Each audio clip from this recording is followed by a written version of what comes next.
Pacific ocean यानी कि प्रशांत महासागर इंसानों के सोच से भी काफी बड़ा है। दुनिया में कुल 5 ओशियन पाए जाते हैं। पहला है पैसिफिक ओशियन, दूसरा है अटलांटिक ओशियन, तीसरा है इंडियन ओशियन, चौथा है आर्कटिक ओशियन और पांचवा है अंटार्कटिक ओशियन। इन 5 ओशियन में से सबसे बड़ा ओशियन पैसिफिक ओशियन है और ये कुल 165 मिलियन स्क्वायर किलोमीटर के एरिया में फैला हुआ है। आपको ये बात जानकर हैरानी होगी कि पूरी अर्थ का कुल लैंड यानी कि टोटल खुश्क हिस्सा 140 मिलियन स्क्वायर किलोमीटर में फैला हुआ है।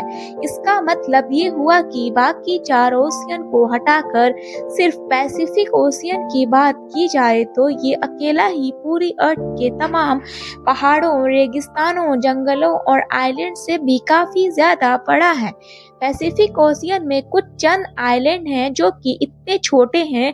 इस इतने बड़े पैसिफिक ओशियन के मुकाबले कि ये आइलैंड एक डॉट के बराबर दिखाई देते हैं।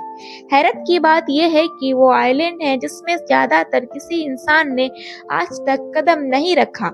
यानी कि कुल मिलाकर बात की जाए तो अगर कोई शख्स इस पैसिफिक ओशियन में गुम हो जाए तो उसको ढूंढ पाना लगभग नामुमकिन सा है। हैरत की बात यह है कि एक इंसान इतने गहरे समुंदर में 438 डेज तक जिंदा रहा। खुशामदीद फ्रेंड्स मेरे यूट्यूब चैनल एसएच वर्ल्ड में, जहां आज आप एक ऐसे इंसान की रियल स्टोरी जानेंगे जो अपनी छोटी सी नाव पर इस पैसिफिक ओशियन में गुम हो गया था और वो भी सिर्फ 10 या 15 दिनों तक नहीं बल्कि पूरे 438 डेज तक जिंदा रहा। जी हाँ फ्रेंड्स, इस शख्स ने एक ऐसा वर्ल्ड रिकॉर्ड बनाया था जिसको शायद ही कोई चाहकर भी तोड़ना पसंद नहीं करेगा। समंदर में अकेले सबसे ज्यादा वक्त गुजारने का ये वर्ल्ड रिकॉर्ड जोस सेल्वाडोर एल्वारिंगा नामी एक शख्स ने बनाया था, जिसने समंदर में पूरे 438 डेज गुजारे और वो भी सिर्फ 7 फुट की छोटी सी नाव पर। लेकिन सवाल ये है कि आखिर 14 महीनों तक खौफनाक समंदर में ये अकेला जिंदा कैसे रहा। लेकिन इससे पहले हम ये जानने की कोशिश करेंगे कि वो समंदर में गया क्यों था। ये बात है 2012 की, जब मेक्सिको के एक छोटे से गांव कोस्टा में जोस नाम का एक शख्स रहता था। जोस उस वक्त 36 साल का था और वो एक एक्सपर्ट फिशरमैन भी हुआ करता था। 17 नवंबर 2012 की बात है। जोस अपने एक फ्रेंड के साथ फिशिंग करने के लिए छोटी सी नाव पर रवाना हुआ। उन दोनों का प्लान था कि वह फिशिंग करके 30 घंटे में वापस लौट आएंगे। इसी वजह से इनकी बोट में ज्यादा चीजें नहीं थी। इस 7 फुट की नाव में सिर्फ एक इंजन और एक रेफ्रिजरेटर था जिसमें वह मछलियां स्टोर करते थे। अपने साथ सिर्फ एक दिन का खाना पीना लेकर जाने वाले जोस को ये कहाँ मालूम था कि उसके अगले 438 डेज एक दिन से उसकी जिंदगी बदतर होने वाली है। वह मेक्सिको के साहिल से 120 किलोमीटर दूर अपना जाल समंदर में बिछा दिया, लेकिन उसी वक्त एक खौफनाक समुद्री तूफान अपनी जान बचाने के लिए वो दोनों मछली का जाल वहीं छोड़कर वापस किनारे की तरफ उल्टे पैर भागे। पूरे 6 घंटे नाव को लगातार भगाते रहे। सुबह के 7 बजे वो किनारे से अब सिर्फ 20 किलोमीटर दूर थे और उनको अपना गांव भी नजर आने लगा था। वो इस तूफान को तो काफी दूर छोड़ आए थे, लेकिन अब उनकी किस्मत साथ छोड़ गई थी। किनारे से सिर्फ 20 किलोमीटर की दूरी पर उनकी बोट का इंजन खराब हो गया।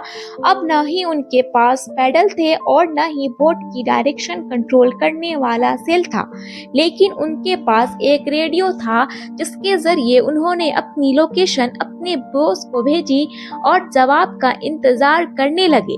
लेकिन उसके बाद जो हुआ वो जानकर आपके रोंगटे खड़े हो जाएंगे।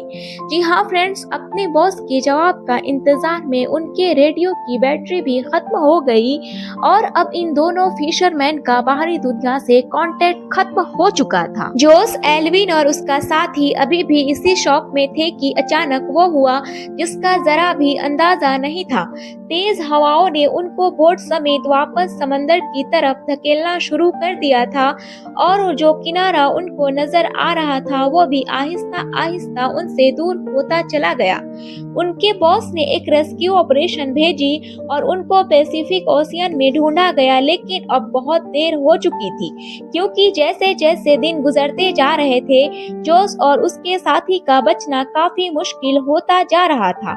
इस हादसे को अभी 5 दिन गुजर चुके थे और हवाओं ने जोस की नाव को किनारे से 450 किलोमीटर दूर धकेल दिया था।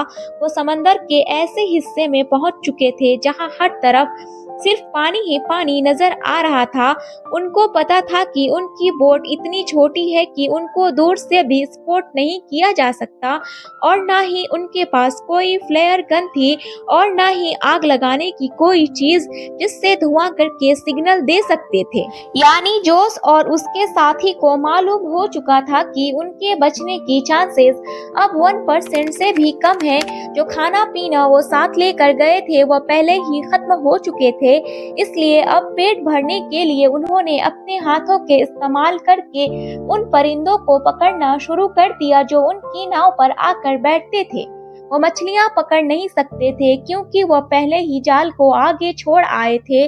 समंदर का खारा पानी पीने से उनकी मौत हो सकती थी, इसलिए वो दोनों बारिश का पानी समंदर में तैरने वाली प्लास्टिक बोतल्स में जमा करना शुरू किया और उसको पीना शुरू किया।